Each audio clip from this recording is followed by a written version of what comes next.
What if the test that was meant to trace family roots proved something far darker and forced a wife to turn her calm heart into a storm that no one saw coming? Stay with me as I unfold this shocking story, and please don't forget to subscribe and leave a comment. It truly keeps me going. I did not notice the lie on my wedding day. I noticed the glitter. I noticed the way the light in the historic church spilled down like a waterfall, catching in my veil and making me feel briefly holy. I noticed that my mother held my hands too tight. I noticed that my sister Saad wiped a tear, smiling so wide her cheeks hurt. I noticed that my husband, Dorian, kissed me with careful pride, as if promising me a slow, safe life. Years later, I learned that while I danced with my grandmother to old soul music, my husband slipped away. I learned that while my aunties cupped my face and called me blessed, a door clicked shut down the hall. I learned that in the room set aside for the wedding party, under a jacket draped over a chair and the red glow of an exit sign, my bridesmaid, Tiana Brooks, became a secret that grew legs and heartbeat. But none of that was visible that night. I only saw the glitter. Baltimore looked soft as we rode to the hotel. I remember pressing my forehead to the window and whispering, "I am not going to lose myself in this marriage." Dorian kissed my knuckles. "You never could," he said. We made a life on the west side, a brick townhome with plants in the front window, and a chalkboard on the kitchen wall for lists and prayers and silly drawings. I built a small event planning business that grew through word of mouth. Dorian flipped houses and wore confidence like a pressed suit. We were a picture people admired from a polite distance. The first crack was quiet. I felt it when he began to stay late on projects that did not need him. He began to bring home a cologne that did not smell like him. He turned his phone face down. Still, he was tender with our son, Micah. Still, he held me at night. Still, the chalkboard filled with lists and prayers. The storm came on a plain afternoon. Saad stood at my kitchen island with her laptop and a glass of water and said she had mailed away that little tube for an ancestry kit because she wanted to see if her great-grandmother really was from New Orleans the way the stories said. We laughed about it. Then she forgot it, the way people forget small experiments when real life keeps moving. 3 weeks later, the email landed. Saad clicked. The site lit up with confetti and a digital drum roll. She was giggling until her face changed. She did not say anything at first. She just turned the screen to me. There was a match marked as close family, not cousin, not grandparent, not niece, something that the site labeled with a bright orange ribbon. The name attached to the profile jumped out like a shouted word. Zara Brooks, Tiana's last name. A toddler, according to the family tree that Zara's mother had started filling in as if she was sketching a delicate secret and got bored halfway through. The platform's explanation box said this match suggested a relationship like half aunt and child or parent and child or full aunt and child, depending on the cluster of shared segments. In simple language, it meant someone close to me was parent to this little girl. Sada's hands trembled. "Aria," she said, her voice thin. "This says I share enough with Zara that one of my very closest relatives is her parent." She looked at me with eyes I had known my whole life. "Dorian, or you." But the pattern suggested a different shape. I did not cry. I felt something else. I felt calm. I told Saad to breathe. I told her we needed more than a screen. I called a private laboratory downtown that handled deoxyribonucleic acid tests with chain of custody the courts respected. We scheduled 3 appointments. 1 for Saad, 1 for Zara if her mother agreed, 1 for Dorian, though I did not tell him yet. I went into the bathroom and stared at my face and saw a woman I knew and a stranger I was glad to meet. I whispered, "We will do this, right?" I called Tiana. She answered on the second ring, voice bright and a little breathless, like someone always late by choice. "Girl, is that you?" she said. "Been a minute." I heard a child in the background singing a tune from a cartoon. I said, "Tiana, I would like to see you." "I would like to see Zara." I said, "Please." There was a pause, then she said yes. We met at a small cafe in Station North where the tables were near the windows and the air smelled like cinnamon. Tiana pushed a stroller with a sleepy girl whose hair was braided into beads that clicked like tiny clocks. The child had a dimple that I knew from my mirror. We spoke about nothing for a while. The weather, work, memories of the wedding. Then I placed the lab packet on the table, the one with the formal language and the chain of custody instructions and the consent forms. I did not raise my voice. I did not accuse. I told the truth, like a slow song. I told her that a test had suggested a close tie and that we needed to be sure. I told her that whatever the truth was, I was going to protect my son and my sister and even this child sleeping with beads clicking like time. I said the words gently, because the truth does not need to be shouted to do its work. Tiana's mouth trembled. She swallowed and signed. She did not look me in the eye. The technician swabbed Zara's cheek with the care of a nurse who has held more than one crying person. When it was done, Tiana whispered, "I am sorry." Then she said, "I do not know what happened that night. I was drunk." He said he was. It just happened. The old answer people give when the truth is a knife they do not want to hold. I nodded because what mattered now was proof. When I asked Dorian to test for an innocent family health project, he laughed and said, "Why not?" He called it a cute idea. He kissed my forehead and asked what I would learn. I kept my face steady.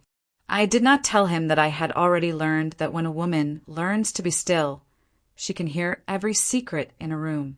The results took a week. I used that week to move like a clock.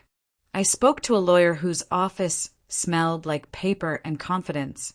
I had her look at our assets, our house, the business accounts, the lines of credit, the land Dorian claimed he would flip, the roster of names who owed him money.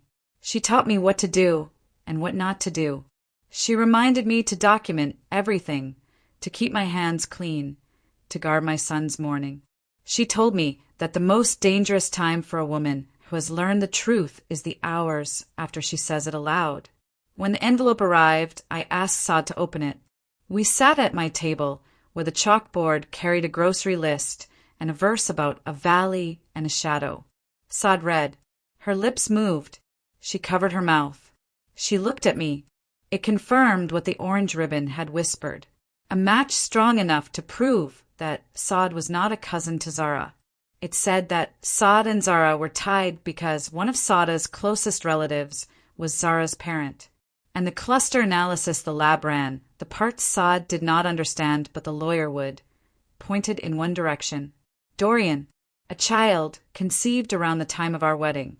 On that night, in that place, the glitter slid off my memories and left the shape of a door closing and a promise breaking right behind it.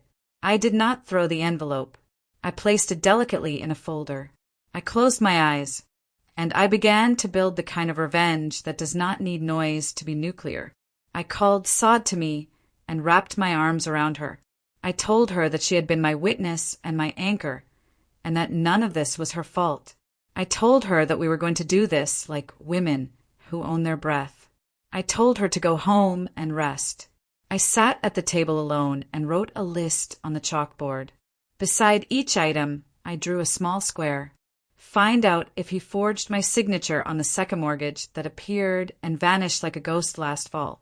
Secure Micah's school records and medical records. Change the codes on the home alarm and put the account in my name. Pull every bank statement that includes a late-night charge near hotels with good mirrors. Speak to the venue manager about cameras from our wedding day.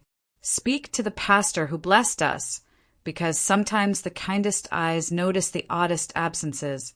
Speak to Tiana again, this time with a recorder, with her permission, because I would not play dirty even if they had. In my chest, my heart did not break. It sharpened. When Dorian came home that evening, he brought me flowers. He said a client had closed on a row house and he felt good.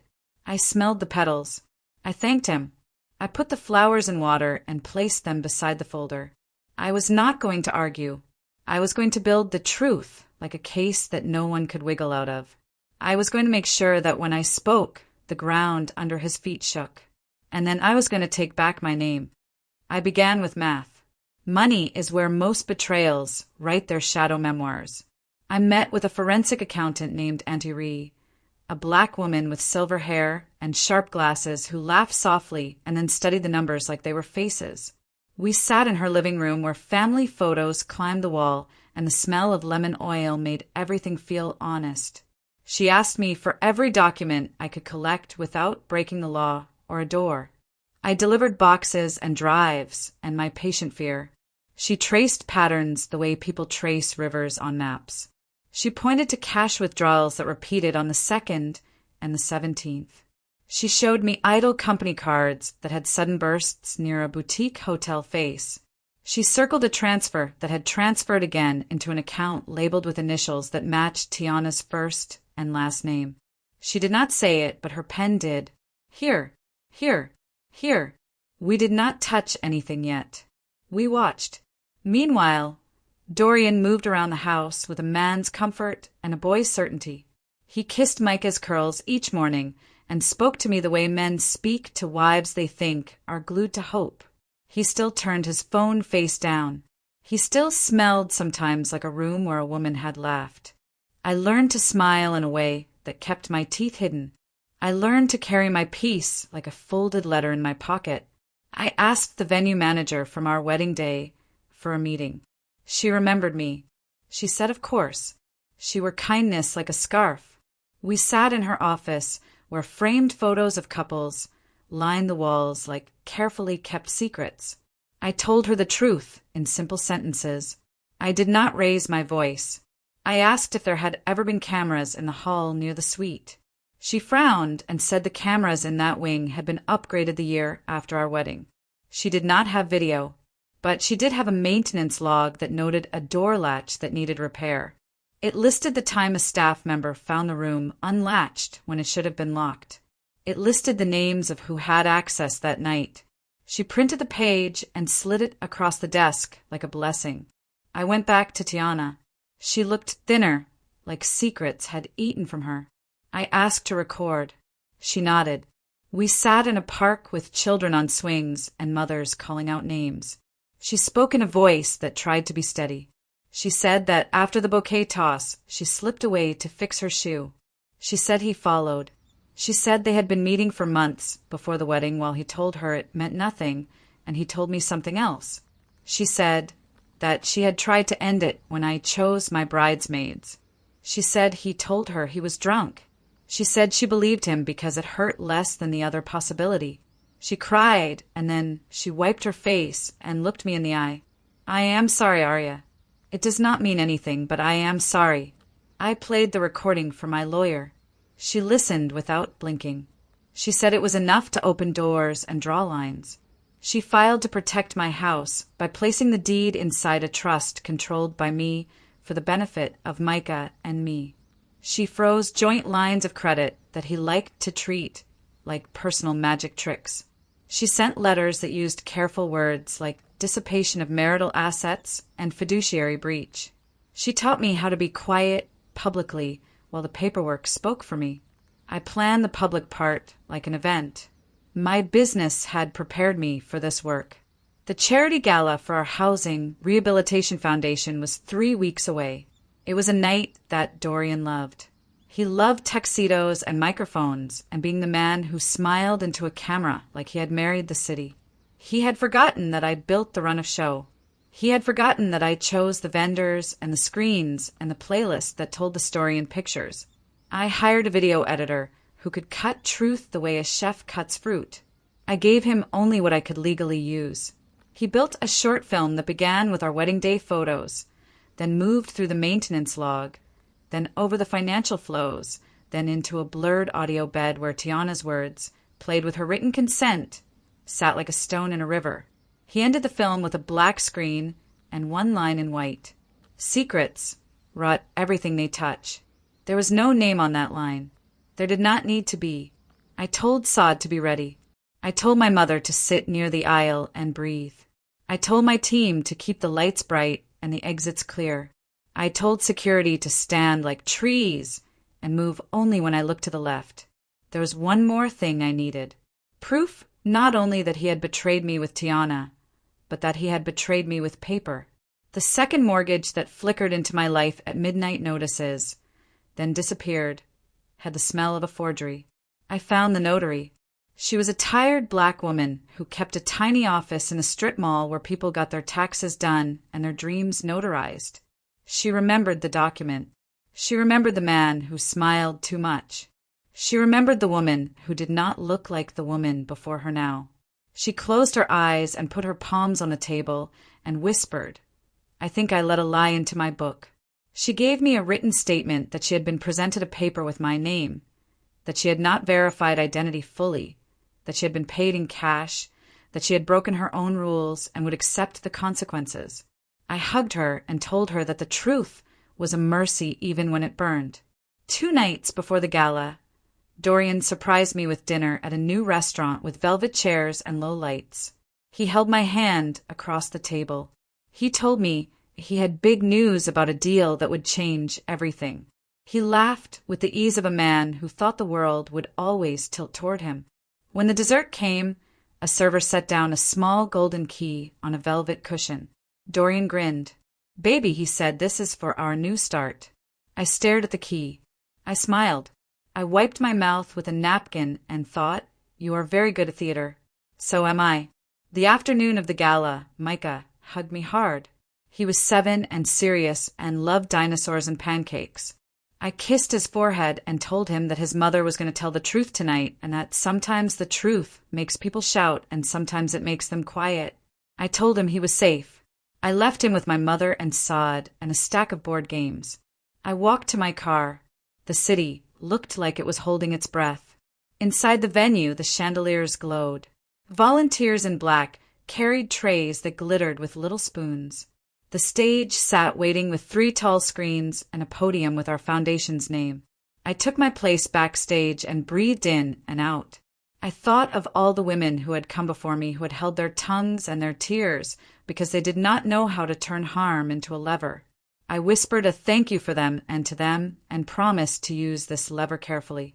Dorian arrived in a tuxedo tailored to pretend he was a better man than he was. He kissed cheeks.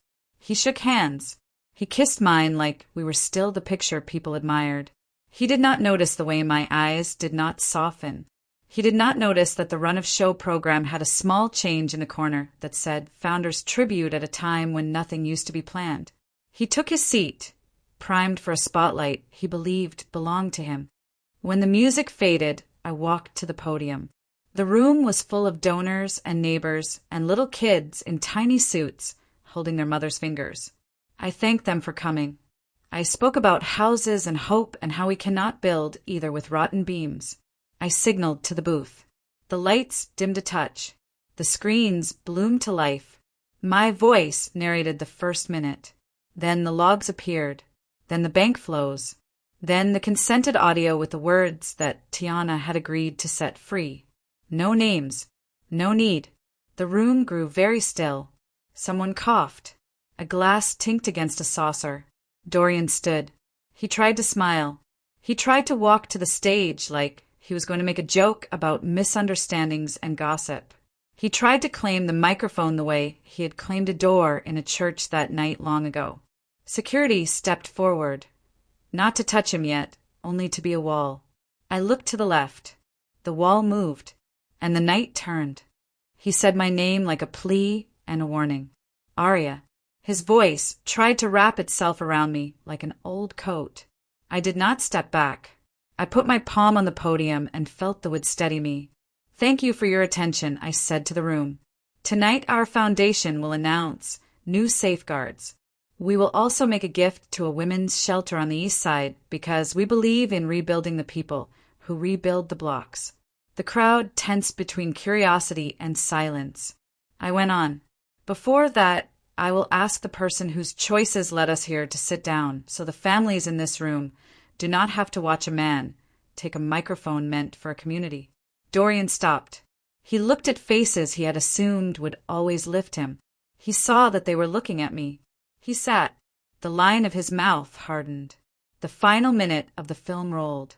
White letters on black. Secrets rut everything they touch. Then the screens went dark. The lights returned to normal. The trays began to move again because life, even in the middle of truth, keeps handing people little spoons. I introduced Mrs. Faison from the shelter. She spoke with a voice that had carried more than one woman out of smoke. She told a story of a mother and a baby who found a bed and a door that locked from the inside. She thanked the foundation. She thanked the donors. She thanked the city. We presented a check. Cameras flashed. The night exhaled a little. Backstage, I caught my breath. Saad slid in and pressed a bottle of water into my hand. "You did not shake," she whispered. I told her that is because I shook all last week. We laughed, the kind of laugh that holds tears in the corners. Dorian was waiting in the hallway near the dressing rooms. His eyes were flat. He said, "How could you embarrass me like that?" I looked at him and saw the boy who had charmed me and the man who had eaten from both tables. I said, "How could you make me learn how to hold a knife without cutting the wrong person?" He stepped closer. He said, "People will think what you want them to think." I said, "No. People will see what you did." He lowered his voice. "Aria, walk this back and we can make a deal." I smiled sadly because once I would have called that kindness. I said, "The only deal is the one the law writes and the one my quiet writes in the minds of people who watched." He said, "You cannot prove that it was me." I did not argue. I just tilted my head. Auntie Ree stepped out of a side door like a Sunday lesson. She held a folder. She said, "I can prove where the money went. I can prove where it came from. I can prove that the second mortgage was a paper puppet, and the notary is ready to speak." He looked at her like she had betrayed some club. She met his eyes like a grandmother who has watched too many boys think they were men. He tried a different angle. He said, "Think of Micah." I said, "I am thinking of Micah. I am thinking of how to teach him that love does not equal silence when harm arrives knocking with a familiar smile." He looked at the ceiling as if a line would drop down and lift him. Then he did something he should not have done. He reached for my arm with a grip that would bruise if I let it. The head of security was already moving. The grip loosened. Dorian stepped back, hands raised, a man who knows the theater of innocence. I said, "Keep your hands off me." I said it quietly, but the hallway carried the sound like a bell. We walked back into the main room where donors were bidding on silent auction items and little kids danced near the speakers. The night unfolded toward an ending it had not expected. I closed the gala early with a blessing for the city. People hugged me. Women squeezed my fingers in that secret way women say "I see you." Men nodded. Some looked at Dorian the way you look at a house with fresh paint and a sinking foundation. When I got home, my mother had tucked Micah in, and Saad was making tea like it could fix anything. I sat at the table. I put my head in my hands.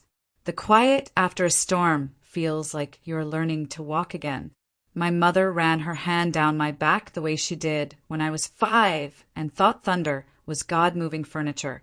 She said, "Baby, you stood up without breaking your own bones. That is a miracle disguised as a Tuesday." In the morning, the city had opinions. Some people sent messages that said I was brave. Some said I should have handled it in private, as if marriage vows can only be broken behind closed doors. A local blog wrote a messy story and got details wrong. I did not read the comments. I fed my son, took him to school, and then met my lawyer for the next steps.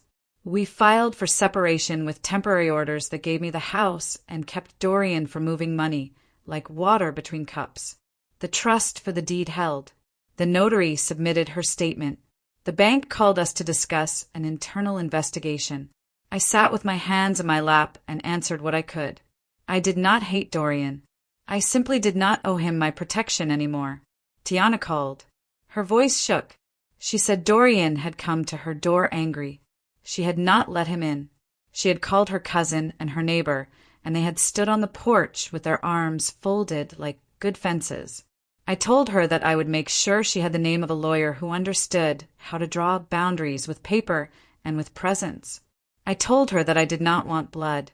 I wanted order. 2 days later, a new wave hit. Saad knocked on my door pail, phone in hand. She had received another alert from the Ancestry platform. A second close family match.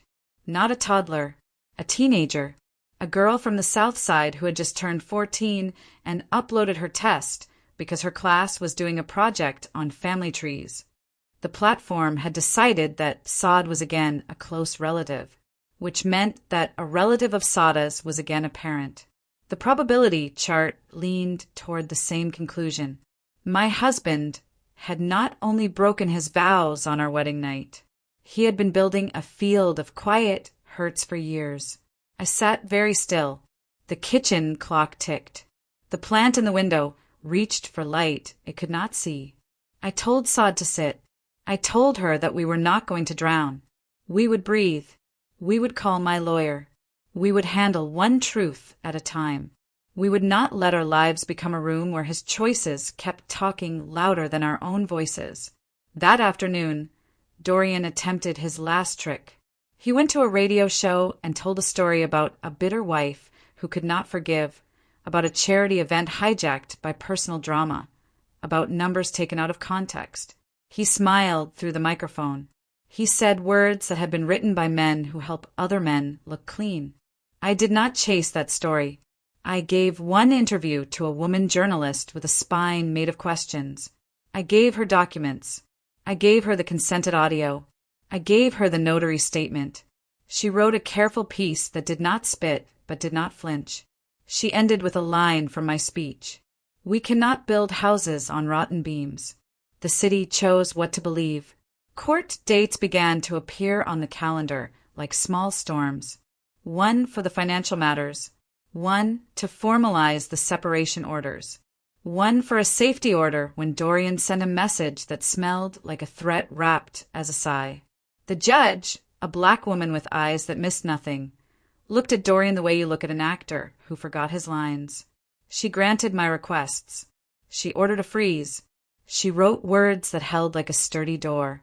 On a Friday evening, as the sun threw gold across the row houses, the pastor who had blessed our wedding stopped by.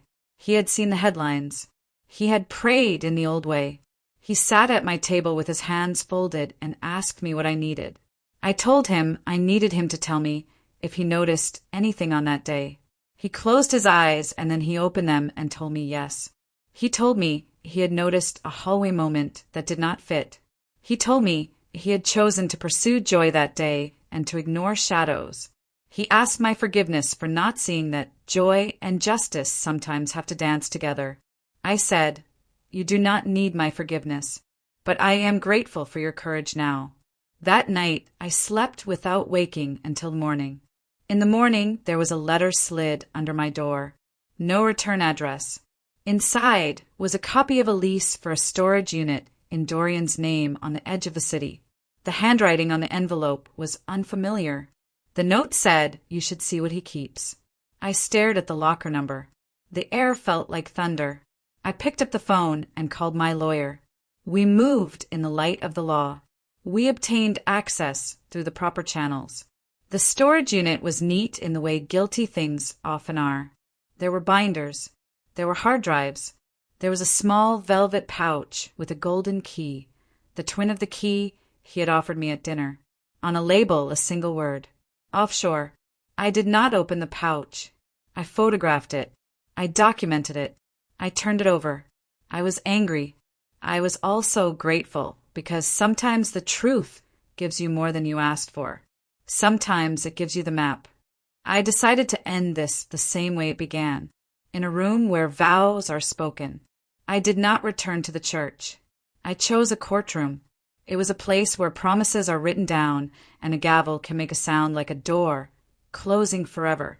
On the first day of the financial hearing, Dorian arrived in a suit cut to make shoulders look like power. His lawyer spoke with a voice that slid. Mine spoke with a voice that placed stones in the right places to make a path. The judge listened, her face like a calm lake that reflects everything without bending it. We presented the flows of money. We presented the second mortgage that did not belong to me. We presented the storage unit inventory. We presented the golden key that whispered of accounts that hid in the shadows. We presented the gifts to Tiana that, small on their own, together looked like a second life.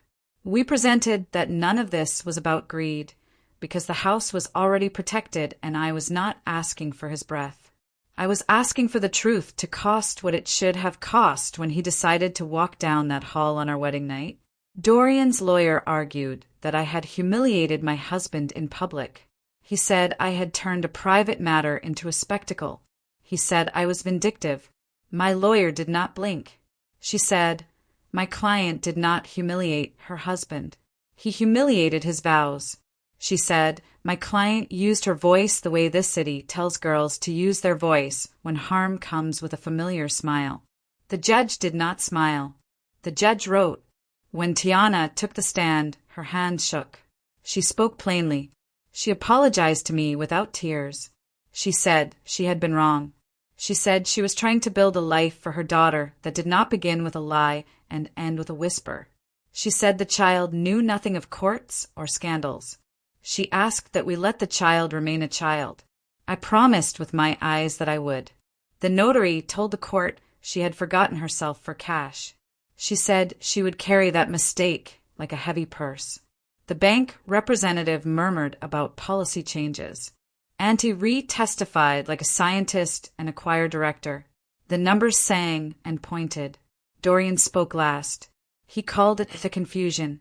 He called it a lapse. He called it a moment that should not have become a mountain.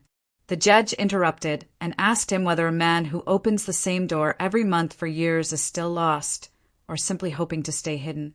He looked down. He said he was sorry. He did not say for what. The difference mattered. When the judge read the orders, the room felt like a held breath finally exhaled. The court recognized the trust that kept the house safe for Micah and me. The court ordered restitution to the foundation for misdirected funds. The court ordered equitable distribution that reflected the money he moved in secret. The court granted a protective order that told him to keep his temper in his pockets when he thought of me. The court outlined a path for parenting time that protected Micah's mornings and made every exchange public and witnessed. Outside, the sky was the soft blue of a day that had decided not to thunder. Reporters waited. I did not perform. I put my hand on my sister's shoulder. We walked to the car. My mother drove because her hands were the steadiest hands I knew. Micah was at school learning spelling words. I was learning how to speak my own name without grief catching in my teeth. A week later, the charity foundation where we had stood under chandeliers held a meeting with new bylaws. We added more than rules. We added a room. A small room on the second floor with 2 chairs and a bookshelf and a window facing east. We called it the Room for Truth. It would be where donors could ask questions and where staff could say, "This decision does not feel clean." It would be a room to keep us honest. That night, I stood in Micah's doorway and watched him sleep. I thought about the girl named Zara and the teenager from the South Side and the other children who carry the outcomes of adults who love themselves more than they love the vows they said. I prayed for all of them by name where I knew names and by light where I did not. My phone buzzed on the nightstand. Saad had sent a screenshot from the Ancestry platform. Another match had appeared. Not close family, but something glinting at the edge of the web. A woman from the West Coast with a tree that had a branch that bent toward Baltimore in the year before I met Dorian. She had messaged. Her note was simple. I think we should talk. I think we share something we did not choose. I stared at the screen. I felt tired but not weak. The story was not done with me. It wanted one more truth. Maybe 2. I was not afraid. I was a different woman than the bride with glitter in her veil. I was a woman who knew that justice is a practice, not an event. I wrote back, "We can talk." Then I put the phone down and walked to the window. The city's lights looked like a quilt stitched by patient hands. Somewhere, Dorian was learning what it costs to be the person he had allowed himself to become. Somewhere, Tiana was reading to Zara. Somewhere, a teenager on the South Side was doing homework at a table that I prayed was steady. I opened the window and let the night in. It smelled like rain far away. There is a point in a revenge that matters more than the reveal. It is the point where you choose to build something after the fire. I chose to build. And yet, in the new message on my phone, I could feel another match gathering like a small storm. People will ask me if I am going to chase it. I do not have to chase truth anymore. Truth knows my address. Thank you for watching till the very end. It truly means a lot, and please subscribe Reddit Revenge for emotional, high-stakes justice stories. Tell us in the comments where you're watching from. We love seeing how far our stories reach. Let me ask you, have you ever chosen truth over silence when it cost you everything? Until next time, stay strong. Goodbye for now.